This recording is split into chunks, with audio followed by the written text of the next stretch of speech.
materia.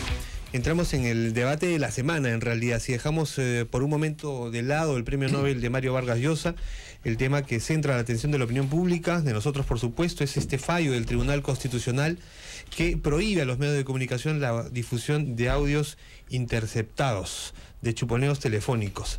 Vamos a ver el alcance que tiene todo esto. Están con nosotros esta mañana los congresistas Aurelio Pastor, presidente de la Comisión de Constitución del Congreso, el congresista Juan Carlos Eguren, vicepresidente del PPC, y también con nosotros el profesor universitario, ex decano del Colegio de Abogados, el doctor Walter Gutiérrez, con quien quisiéramos iniciar esta conversación, este debate, porque entendemos que hay posiciones en todos los sentidos. Doctor, buenos días.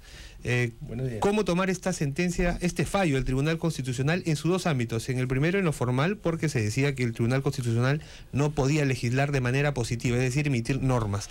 Y en el segundo, en el tema de fondo, en el de la difusión de hechos controvertidos, como por ejemplo el caso más reciente, los petroaudios, que también entraría en ese ámbito, ¿no? Por ejemplo.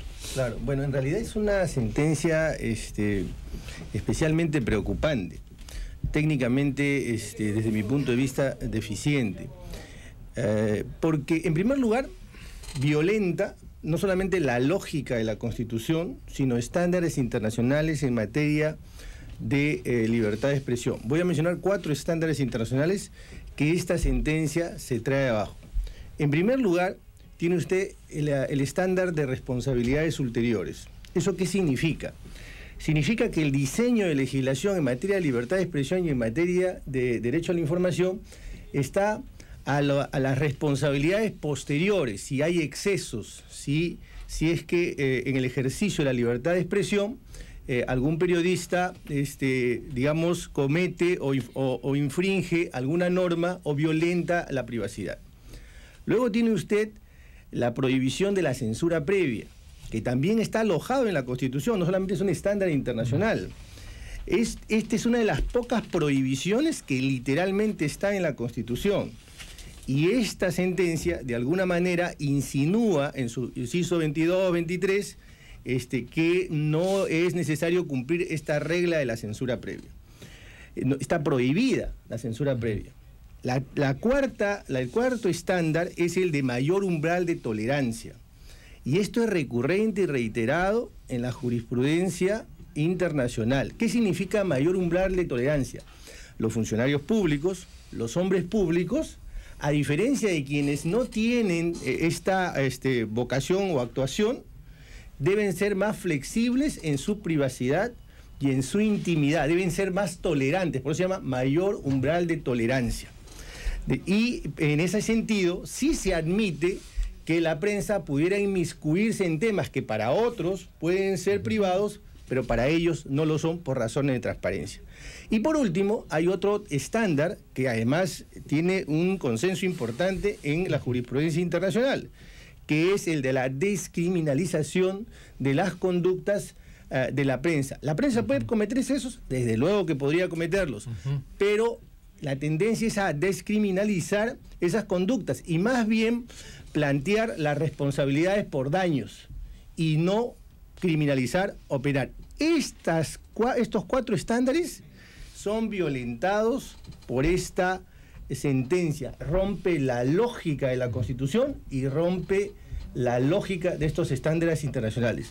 Pero hay más, no quisiera monopolizar la intervención, hay mucho más en esta sentencia. Si hay ocasión... Sí, claro que sí. Antes de darle la palabra a los congresistas, para hacer un poco de instrucción sobre este tema. Todo esto nace por un pedido de una de las personas implicadas en este famoso tema de los petroaudios, que es el señor Kimper, concretamente su señora.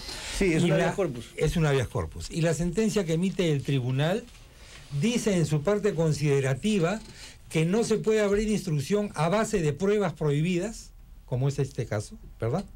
Pero en la parte resolutiva no le acepta el pedido al señor Kimper, ¿correcto? Sí, en ese extremo, a ver, este es un habeas corpus que ha sido declarado improcedente, pero en su estructura es inconsistente la propia sentencia, porque dice, te declaro improcedente, pero en el fundamento 23 le dice al juez, por si acaso, la prueba prohibida no la puedes usar. Exactamente. Entonces, ¿por qué? porque puede ser objeto de una denuncia penal. Y ahí hay dos errores. En primer lugar, ese no es un delito, no está tipificado como delito. Y el tribunal olvida que si bien él es el último intérprete de la Constitución, no es el único intérprete de la Constitución.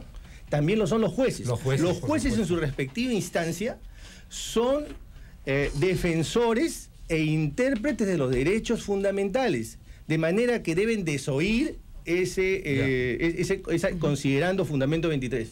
Una breve pausa hacemos, gracias doctor Walter Gutiérrez. Vamos a regresar con el punto de vista de los congresistas Aurelio Pastor y Juan Carlos Seguren. Volvemos con ellos de inmediato.